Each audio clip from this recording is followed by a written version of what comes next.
Alors, dans cette vidéo, on va s'intéresser au lien qu'il y a entre la génétique et la psychologie. Parce que, dans notre étude de la psychologie, et donc des comportements, de l'esprit, etc., on va devoir s'intéresser à des facteurs qui contribuent justement à influencer ces comportements et le fonctionnement de l'esprit. Et parmi ces facteurs, il y a justement la génétique.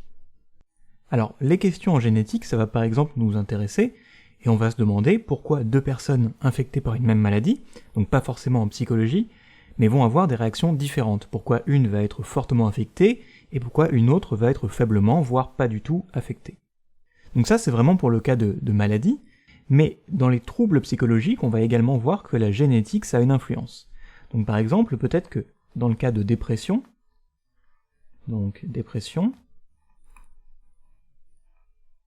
ou même de troubles plus graves, comme par exemple la schizophrénie,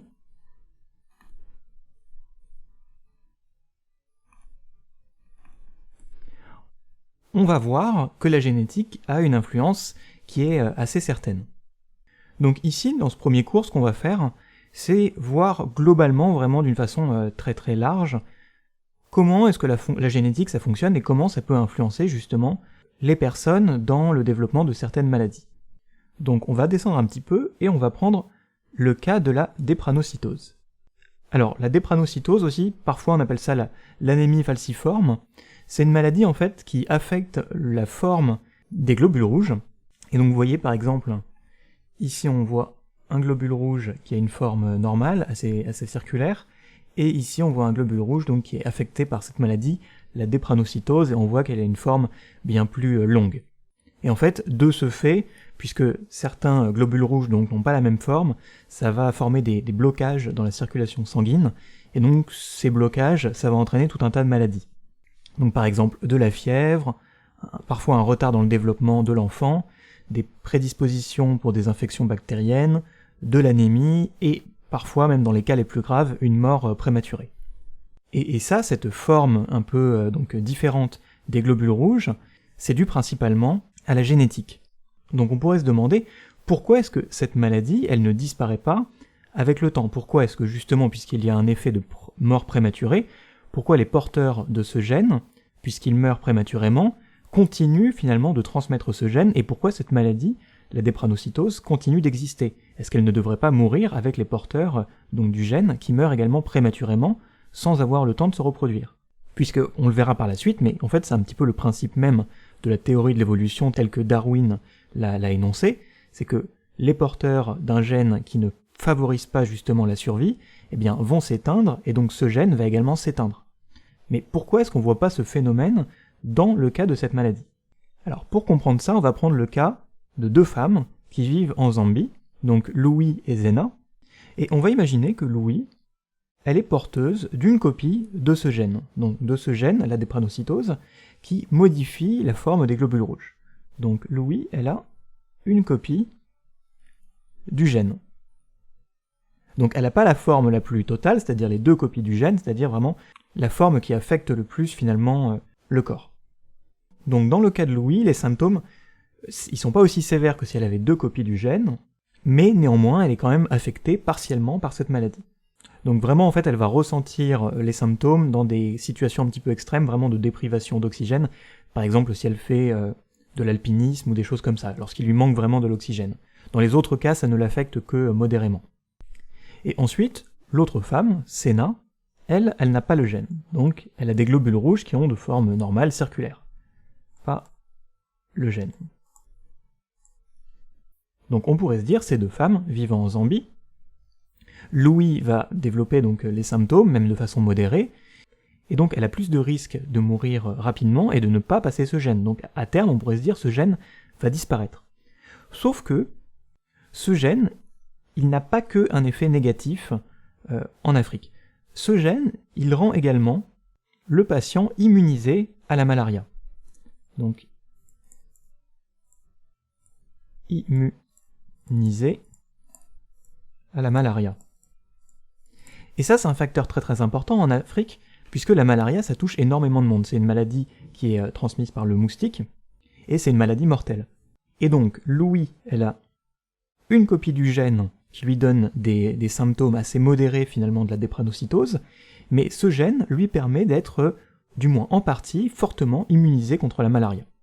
Et du coup, qu'est-ce qui va se passer si, en rentrant par exemple des cours, ces deux femmes sont piquées par des moustiques qui transportent la malaria? Eh bien, Senna va développer la malaria, puisqu'elle n'a pas le gène de la drépanocytose, ce qui fait qu'il y a un risque assez important qu'elle meure de la malaria, alors que Louis, possédant le gène de la drépanocytose et donc étant immunisé contre la malaria, va être piqué par le même moustique, mais ne va pas risquer de mourir par la malaria. Et donc, de ces deux personnes, la seule finalement pouvant passer son gène de génération en génération, ça va être Louis, puisqu'elle va survivre à la malaria, et donc va pouvoir passer du même coup le gène de la drépanocytose. Et là on voit bien du coup en fait la raison pour laquelle ce gène ne disparaît pas. C'est que c'est un gène qui, en Afrique, est assez utile finalement, parce que développer des symptômes modérés de la drépanocytose, ce n'est pas si grave, alors que être immunisé pour la malaria, c'est quelque chose de très très important. Et donc c'est un gène qui a beaucoup de bénéfices en Afrique, mais qui, en dehors de l'Afrique, là où la malaria est une maladie qui est plus rare, finalement se retrouve simplement être un gène qui est inutile, voire dangereux. Et donc, si on descend un petit peu, et qu'on s'intéresse maintenant à Darwin, pour comprendre vraiment la théorie de l'évolution à partir de cet exemple, donc Darwin, vraiment, c'est l'inventeur de la théorie de l'évolution par la sélection naturelle. On voit donc ses dates de vie et de mort, c'est 1809-1882. Et Darwin, il nous dit que les organismes les plus adaptés à leur environnement survivent et se reproduisent. Donc, dans le cas de Louis et Senna, finalement, l'organisme le plus adapté, c'est celui de Louis, parce que c'est celui qui a une immunité par rapport à la malaria, qui est une maladie assez courante en Afrique. Donc c'est normal que les gènes de Louis se transmettent, et que par cette transmission de gènes se transmette également le gène de la drépanocytose. Donc ici, par exemple, l'idée c'est que on a un organisme à la base, plusieurs variations du gène par des phénomènes de mutation en fait vont s'opérer. Donc par exemple, ici on a un gène 1, ici on a un gène 2, ici on a un gène 3. Un gène va carrément être nocif et donc va conduire à la mort de l'organisme, ce qui fait que cet organisme ne va pas se reproduire et donc ne va pas transmettre le gène. Donc il y a extinction du gène. Ensuite on peut faire la même chose avec les deux autres branches.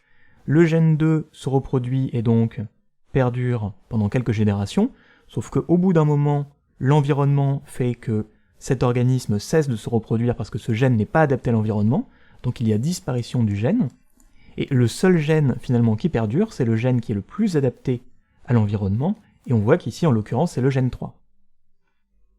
Donc voilà, ça c'était vraiment un exemple lié à une maladie. On verra dans les prochains cours, dans les prochaines vidéos, ce que ça donne dans le cas de troubles psychologiques ou de comportements donc en psychologie. Ça repose sur ce même principe de transmission des gènes et de sélection par l'environnement. Donc voilà, j'espère que ça aura pu vous intéresser. Si c'est le cas, n'hésitez pas à laisser un j'aime et à vous abonner, et puis on se voit dans une prochaine vidéo.